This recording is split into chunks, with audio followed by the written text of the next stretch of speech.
You don't belong at this table. The words didn't echo across the ballroom. They cut through it, clean and precise, like a verdict already decided before the trial even began.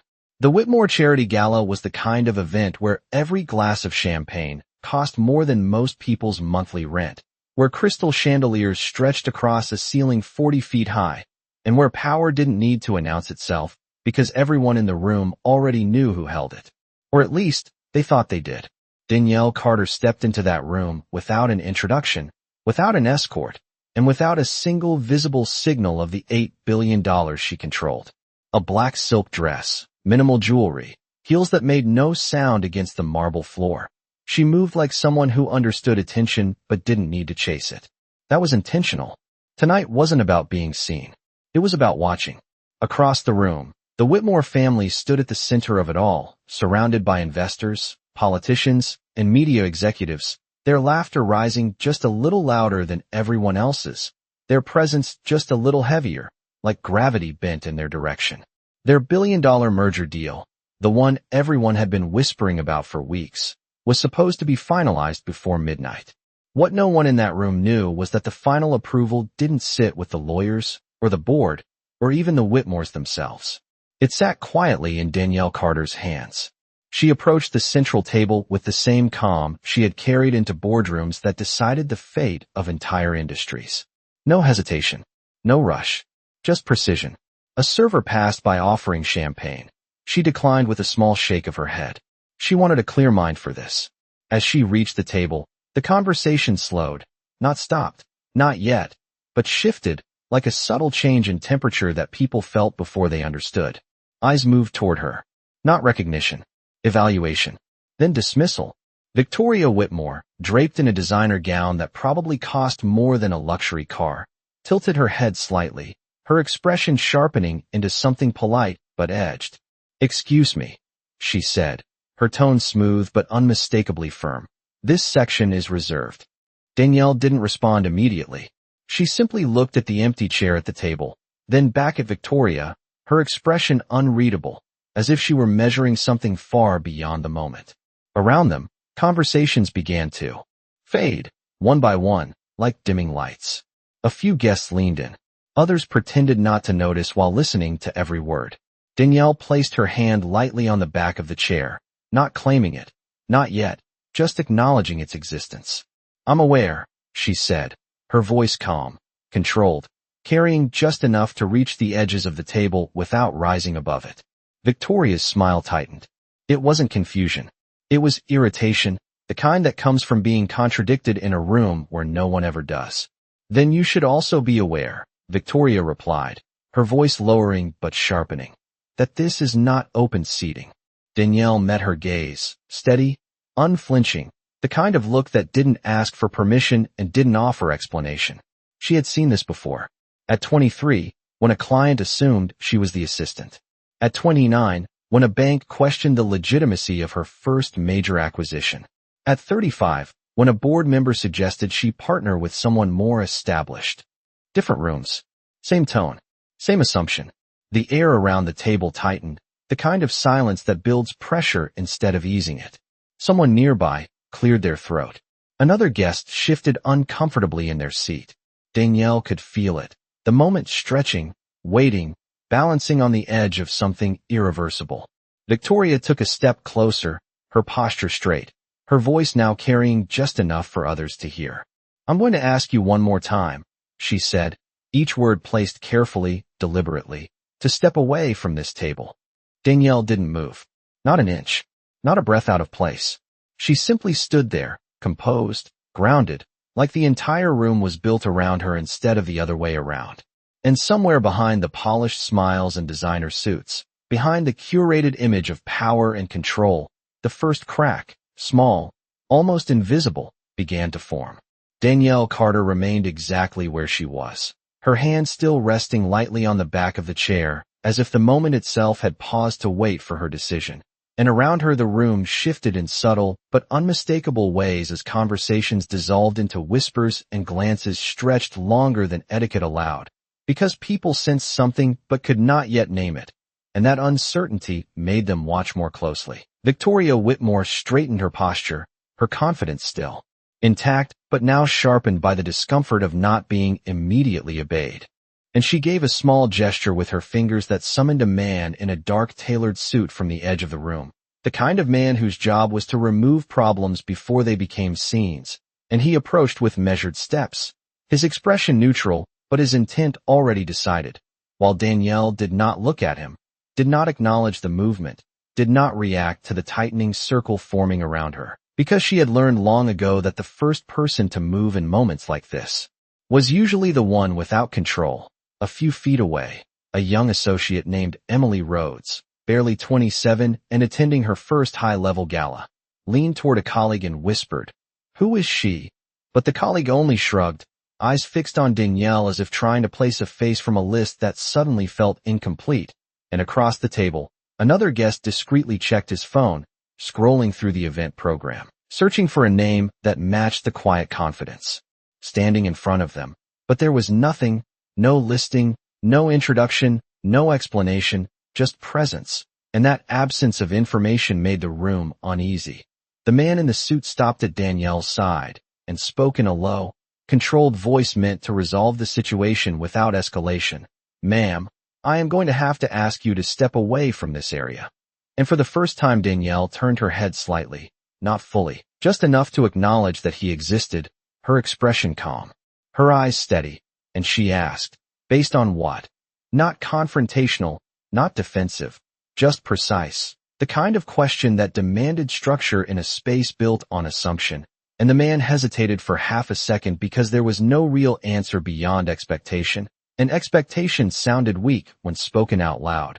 Victoria exhaled softly, impatience now visible beneath her polished exterior. "Because you are not on the list," she said, louder this time, allowing nearby guests to hear the justification, and a few nodded subtly, comforted by the return of something familiar, a rule they could recognize, something that restored order. But Danielle's gaze did not shift, and her voice remained even as she replied, "That depends on which list you are referring to." And the sentence landed differently than the others, not loud, not dramatic, but weighted, like it carried information no one else had access to. Across the ballroom, near the far end where the lighting softened and the crowd thinned, a man in his 40s wearing a navy suit paused mid-conversation as his phone vibrated, and he glanced down, his expression changing almost imperceptibly as he read a single line of text, then another, and then he looked up, scanning the room with sudden urgency until his eyes found Danielle Carter standing at the center table, and something in his posture shifted, not panic, not yet, but recognition mixed with realization, the kind that arrives a few seconds too late. Back at the table, Victoria crossed her arms lightly, a gesture meant to signal finality. "There is no confusion here," she said, her tone clipped, controlled. "This section is reserved for key stakeholders in tonight's deal." And Danielle allowed a brief pause to settle between them, just long enough for the words to fully land in the air, before she responded, "Exactly." And with that single word, quiet and deliberate, the balance of the room tilted just slightly, enough that a few people felt it, even if they could not explain why. The words settled into the air like a quiet disruption, and for a moment no one moved because no one was sure how to interpret it. Not fully, not yet, and that uncertainty stretched across the table like tension pulled tight across glass. Victoria Whitmore blinked once, the smallest crack in her composure, before recovering with a short, controlled laugh that did not reach her eyes. "Exactly what?" she replied, her voice now edged with something sharper, something defensive dressed up as authority. And Danielle Carter finally removed her hand from the chair, not stepping back, not stepping forward, simply letting it fall to her side as if the decision had already been made somewhere beyond this room. Around them, more guests turned openly now, abandoning the pretense of disinterest, because something had shifted and everyone could feel it, the kind of shift that does not announce itself but demands attention anyway. The man in the navy suit from across the ballroom began walking toward them, his pace controlled but urgent beneath the surface, his eyes fixed on Danielle, as if confirming what his phone had already told him, and with each step the distance closed while the tension rose, unseen but undeniable. "You said. This table is for key stakeholders," Danielle continued, her voice even, measured, each word placed with intention. So, I am trying to understand why I am the only one being asked to leave. And the sentence landed differently than anything before it, because it was not emotional, not reactive, it was structural, and structure is harder to dismiss than attitude.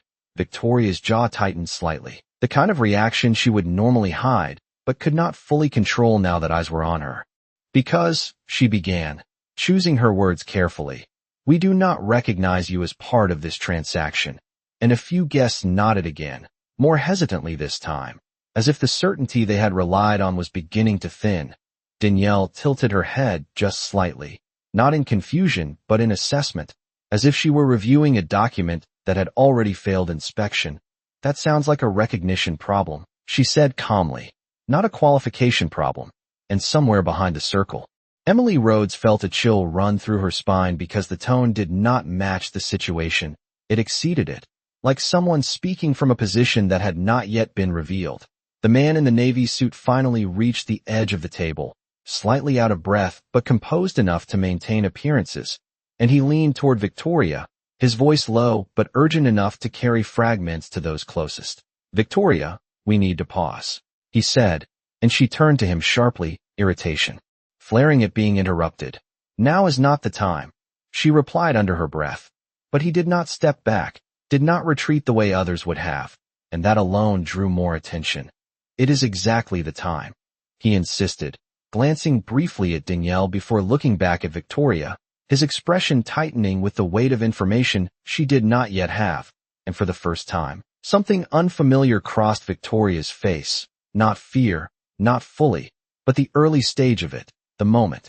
When confidence realizes it might not have all the variables, Danielle watched the exchange without moving, her stillness now louder than any voice in the room. Because while others reacted, adjusted, recalculated, she remained exactly where she had been, unchanged, as if the outcome had already been decided and everyone else was simply catching up. A phone buzzed on the table, then another, and then another, subtle at first but quickly spreading, as notifications began appearing across screens held discreetly at waist level, under the table, behind champagne glasses, and the energy in the room shifted again, faster this time, sharper, like the first drop before a storm. Victoria glanced down at her own phone as it lit up, her expression flickering for just a fraction of a second before she masked it. But it was enough for those watching closely to see that something had changed. Something real, something immediate. And when she looked back up at Danielle Carter, the certainty that had once defined her tone was no longer complete, because the room was no longer bending in her direction. And for the first time that night, it was not clear who held the power at the table. The notifications did not stop, they multiplied, each vibration a quiet signal that something larger than the room itself was unfolding in real time. And across the ballroom, screens lit up one after another, subtle at first, but then impossible to ignore as guests began reading the same message from different angles, from different sources, from different systems that were never supposed to intersect this quickly. The man in the navy suit leaned closer to Victoria Whitmore, his voice no longer controlled but urgent in a way that broke the illusion of composure. The funding structure just changed, he said, and this time several people heard it clearly, enough to shift their attention fully toward him, because tone like that did not belong in a room built on certainty. Victoria's fingers tightened slightly around her phone as she read, her eyes scanning faster now, the confidence in her posture beginning to fracture in small, almost invisible ways. That is not possible, she replied. But the words lacked the authority they had carried moments before, because even she could feel the ground moving beneath her.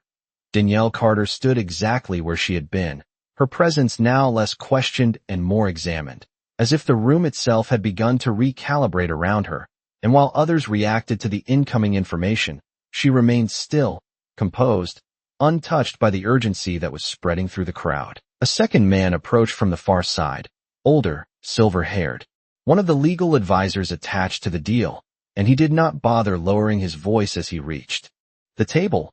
We have a problem, he said plainly, his eyes moving briefly toward Danielle before returning to Victoria. The primary capital authorization has been flagged and is no longer active. And the words landed like a structural shift, not dramatic, not loud, but fundamental. the kind that changes everything without needing to explain itself. Around them, conversations were no longer whispers. They were questions, quick exchanges, people confirming what they were seeing on their own devices, cross-checking details, trying to understand how a deal of this scale could begin to unravel in minutes. Emily Rhodes pulled out her phone again, her hands slightly unsteady as she read the update circulating through internal channels, and her breath caught when she saw the name attached to the authorization line, not because it was unfamiliar, but because it was suddenly very, very present. Victoria looked up from her phone, her expression now sharpened by something closer to realization, and for the first time she truly looked at Danielle, not as an interruption, not as a problem to remove, but as a variable she had failed to account for. And that shift alone changed the energy at the table.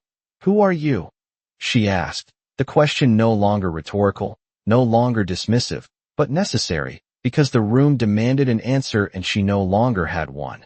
Danielle did not respond immediately. She allowed the silence to stretch just long enough for the weight of the question to settle across every person watching, every person listening, every person recalculating their position in the room. And then she reached into her small clutch, not with urgency, not with drama, but with the same controlled precision she had carried since she entered, and she removed her phone, glancing at the screen for less than a second before speaking in a tone that did not rise, but carried farther than any raised voice could. "You might want to check the authorization chain."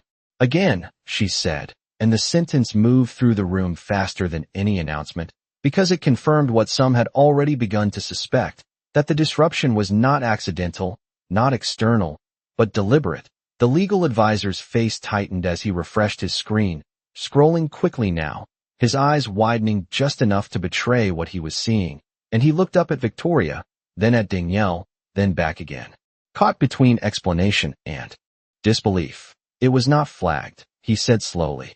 "It was withdrawn." And that single correction shifted everything, because a flagged transaction could be fixed, negotiated, reversed, but a withdrawn one required intent, authority, and control at the highest level.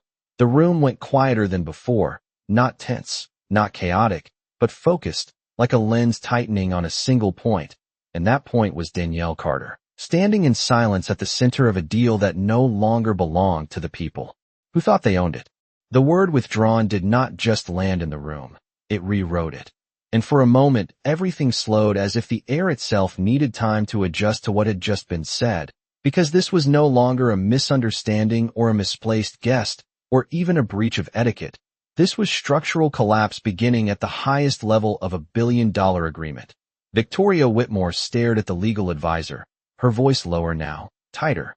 "That is not possible without executive authorization," she said. And even as she spoke the sentence, she already knew what the answer would be, because there were only a handful of people in the world who could trigger something like that, and none of them were supposed to be standing unannounced at her table. The advisor did not answer immediately, his eyes still fixed on his screen as he scrolled through layers of confirmation, each one reinforcing the same conclusion, until finally he exhaled slowly and said, "It was executed from the primary controlling entity." And that phrase carried weight, not just because of what it meant, but because of what it implied. That control had never been where they thought it was. Danielle Carter watched the realization spread, not with satisfaction, not with visible reaction, but with the quiet steadiness of someone who had anticipated every second of this moment long before she stepped into the room.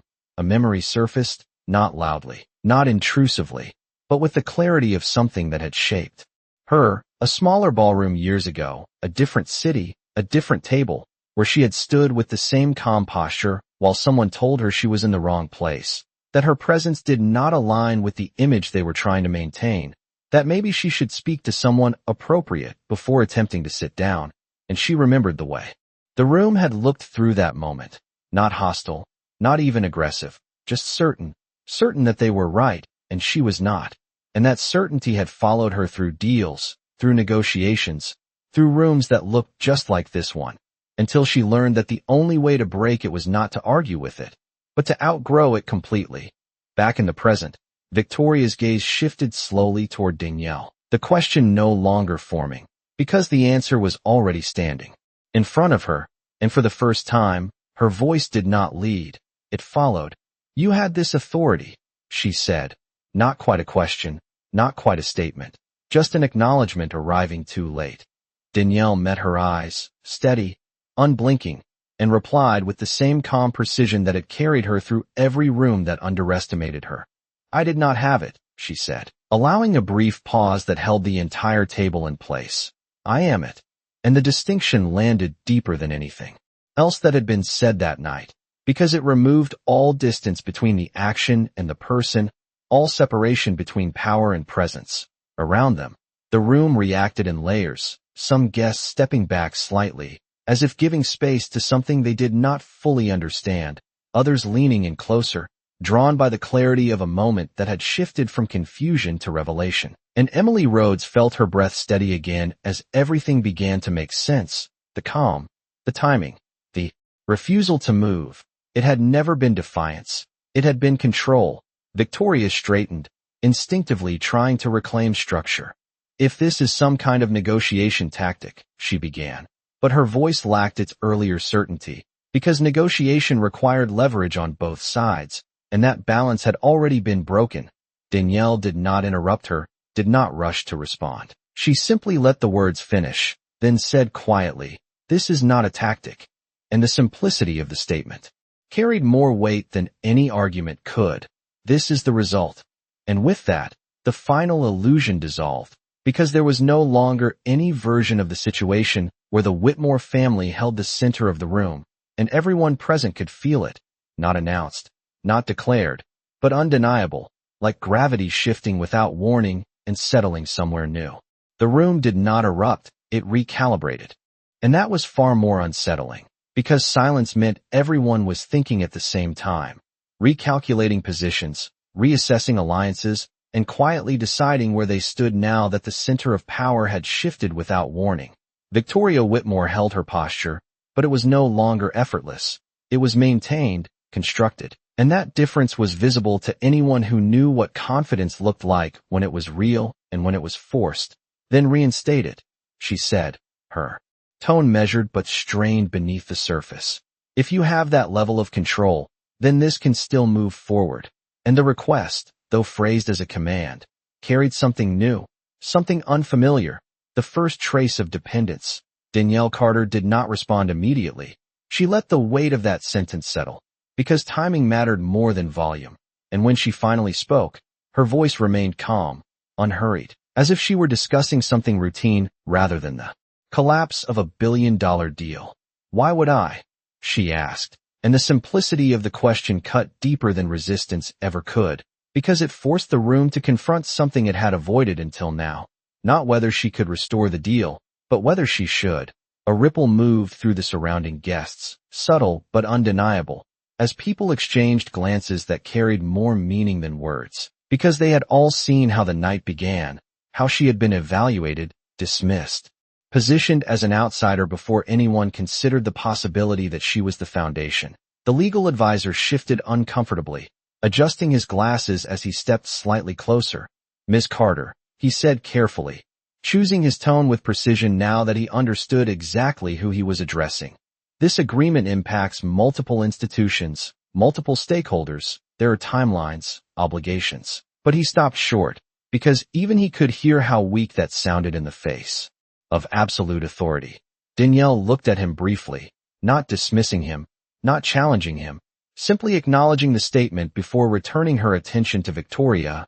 "You are describing consequences," she said evenly, "not reasons." And once again the distinction landed with precision, separating urgency from justification in a way that left no room for negotiation built on pressure alone. Victoria exhaled slowly, her composure tightening again as she searched for ground she could still stand on. "This is bigger than a misunderstanding at a table," she said, her voice lower now, more controlled. "You are making a decision that affects an entire market." And for a moment, the argument almost held, because scale often carried weight, but Danielle did not move, did not react to the magnitude being presented, because she had operated at that level long enough to know that scale without respect was just noise. "No," Danielle replied, her voice steady. "I am responding to a pattern, And the word pattern shifted the conversation again, because it extended beyond the room, beyond the moment, into something larger, something repeated, something systemic, and that made it harder to dismiss as emotion or impulse. A few guests nodded almost unconsciously, recognizing the truth in that framing, because they had seen versions of this before, maybe not this exact moment, not this level of consequence, but the same assumptions, the same quiet exclusions that built over time until they became normal. Emily Rhodes lowered her phone slowly, her perspective no longer uncertain but clear, and she realized that what she was witnessing was not just a deal falling apart. It was a standard being enforced in real time, without negotiation, without compromise. Victoria's expression shifted again, this time not toward control, but toward something closer to calculation. "What do you want?" she asked finally, and the question, simple as it was, marked the complete reversal of the night, because the person who had once dictated terms was now asking for them. Danielle held her gaze, steady and composed, and for the first time since she entered the room, there was the slightest change in her posture, not aggressive, not dominant, just definitive, as if she had reached the moment she came for. "I want you to understand something," she said, her voice quiet but carrying across the table with absolute clarity. "This was never about access." And the room leaned in. Every conversation gone now, every distraction stripped away, because they could feel the line coming before it was spoken. It was about how you treat people when you think they have none. And when the sentence landed, it did not echo. It settled, deep and permanent, reshaping the space in a way no deal ever could. The sentence did not fade when she finished it. It stayed in the room like a line no one could step back across. And for a moment no one spoke, because there was nothing left to correct, nothing left to reinterpret. Only the reality of what had already been said and what had already been done. Victoria Whitmore stood still, her posture no longer leading the room but reacting to it. And the shift was visible now not just to those closest to the table, but to the entire ballroom, because power had changed direction and everyone could feel it settling somewhere new. "You are making this personal," Victoria said finally, her voice quieter, more measured, but lacking the sharpness it once carried, and Danielle Carter met her gaze without hesitation. "It was always personal," she replied, not as an accusation, not as an escalation, but as a correction, and the clarity of that statement removed any remaining distance between action and consequence. Across the room, conversations had stopped completely, phones lowered, glasses untouched, because the moment had outgrown the event itself, and what remained was not a negotiation, not even a confrontation, but a reckoning unfolding in real time. The legal advisor shifted again, attempting to reintroduce structure where there was none left to hold. "There are still terms we can revisit," he said, his voice careful, cautious. "Adjustments can be made, assurances given." But the words sounded smaller now, diminished by the scale of what had already been decided, and even he seemed to realize it before he finished speaking. Danielle did not look at him, because the conversation had already moved beyond terms and into something far more final. And instead she focused on Victoria, her voice steady, controlled, carrying across the silence without effort. "You called this a misunderstanding," she said, referencing the earlier attempt to reduce the moment to something manageable.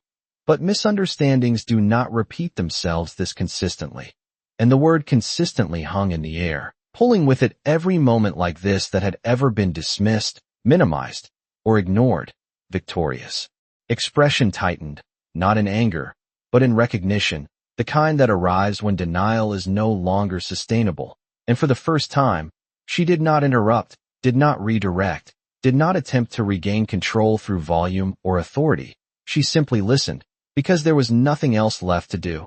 Danielle took a small step forward, not closing the distance aggressively, but enough to anchor the moment, to make it clear that this was not about space, it was about position. "You built an entire system that assumes who belongs before you ever ask who contributes," she continued, her voice calm but unmistakably firm. "And tonight, you enforced that system without hesitation," and around them, a few heads lowered slightly, not out of shame directed at themselves, but out of recognition that they had seen it, allowed it, participated in it in quieter ways. Emily Rhodes felt her chest tighten as the realization deepened, because she understood now that what she had witnessed was not rare. It was simply rarely challenged at this level. Victoria inhaled slowly, her composure now rebuilt not on certainty, but on control of her own reaction. "Then tell me what changes this," she said, and the question, though direct, carried a different tone than before, less demand, more acknowledgement, because she understood that the answer was no longer hers to shape. Danielle held her gaze for a moment longer, then spoke with a clarity that left no room for interpretation. "Accountability," she said, and the word was not dramatic, not elevated, just exact. Not after the fact, not behind closed doors, but in the moment it happens. And the precision of that statement settled across the room like a standard being set, not suggested. She paused briefly, allowing the silence to carry the weight of it, then added, "And tonight." That moment already passed. And with that, the final door closed, not loudly, not forcefully, but completely, leaving no space for negotiation, no path for reversal, only the outcome that had been building from the second she was told she did not belong. The silence that followed was not empty, it was decisive, and it moved through the ballroom like a quiet signal that something irreversible had just taken place, because there are moments when power does not shift gradually, it transfers completely, and everyone present could feel that transfer settling into its new position. Victoria Whitmore stood motionless for a second longer than necessary, her mind catching up to the reality that there was no version of this evening where control returned to her, not through negotiation, not through influence, not through reputation. And that realization carried a weight heavier than any public failure, because it was witnessed in real time by the very people who once reinforced her authority. The legal advisor lowered his tablet slowly, no longer searching for solutions, because there were none left to find, only confirmations of what had already been executed, and he stepped back, subtly but deliberately, signaling to those nearby that the situation was no longer recoverable. Around the table, investors who had once leaned toward the Whitmore family now shifted their posture, their attention no longer fixed in one direction, their alliances no longer certain, because in rooms like this, loyalty follows stability, and stability had just moved. A man near the back cleared his throat quietly, not to speak, but as a reflex to break tension, and even that small sound carried further than expected, because the room had gone completely still, as if everyone was waiting for something final, something that would confirm what they were already beginning to understand. Danielle Carter did not rush to fill that silence. She allowed it to exist, to expand, to settle, because silence, when used correctly, does more than words ever could. It forces people to confront what they already know. Victoria finally exhaled, the kind of breath that comes when resistance has nowhere left to go, and she nodded once, a small movement, almost imperceptible, but meaningful enough that those closest to her noticed, because it was not agreement, it was acceptance. "Understood," she said, her voice steady but changed, no longer leading, no longer asserting, simply acknowledging the outcome that had been placed in front of her. Across the ballroom, conversations did not restart immediately, because people were still processing the magnitude of what had just unfolded. $1 billion agreement dissolved not through conflict, not through chaos, but through a single decision executed with precision and restraint. Emily Rhodes looked around the room, taking in the faces, the reactions, the recalculations, and she realized that what she had witnessed would not be discussed openly tonight, not in detail, not in full truth, but it would be remembered, carried into other rooms, other meetings, other decisions, because moments like this reshape behavior long after they end. Danielle reached for the back of the chair again, this time not as a gesture of consideration, but as closure, and she turned slightly, her movement calm, unhurried, signaling that she was done here, not because she had been dismissed, but because she had completed exactly what she came to do. No one stopped her, no one questioned her, because there was nothing left to challenge, only the recognition that the room itself had changed in response to her presence. As she stepped away from the table, a subtle shift followed her, not movement, not applause, but awareness, the kind that lingers, the kind that redefines how people see the next person who walks into a room without introduction, without signals, without permission, and behind her, At the center of the ballroom, the Whitmore family remained where they were, still surrounded by the same guests, the same lights, the same setting, but without the one thing that had defined the night before she arrived, certainty, because that had been removed completely, cleanly, and without the need for a single raised voice. The doors of the ballroom closed softly behind Danielle Carter, but the impact of her presence did not leave with her. It stayed, embedded in the walls, in the conversations that had yet to resume, in the quiet recalculations happening behind composed faces that now understood something they had not considered before. That power does not always arrive announced, and when it does not, the way you treat it reveals more about you than any title ever could. Outside, the night air was cool, steady, untouched by the tension she had just walked through, and for the first time since she entered, Danielle allowed herself a breath that was not measured for effect, but simply real, because the moment had passed, the decision had been executed, and there was nothing left to manage. Her phone vibrated once in her hand, a message already waiting, confirmation from her team that the withdrawal had fully processed, that secondary partners had been notified, that the ripple effect had begun moving through markets and boardrooms far beyond the walls of that gala, and she glanced at it briefly before locking the screen again, not needing to read further because she already knew how it would unfold. Precision always creates its own momentum. Back inside, the room slowly began to come back to life. But it was not the same life it held before. It was quieter, more careful, conversations restarting with lowered voices, with words chosen more deliberately, because everyone present had just witnessed something that did not fit the usual script. And when a script breaks, people remember.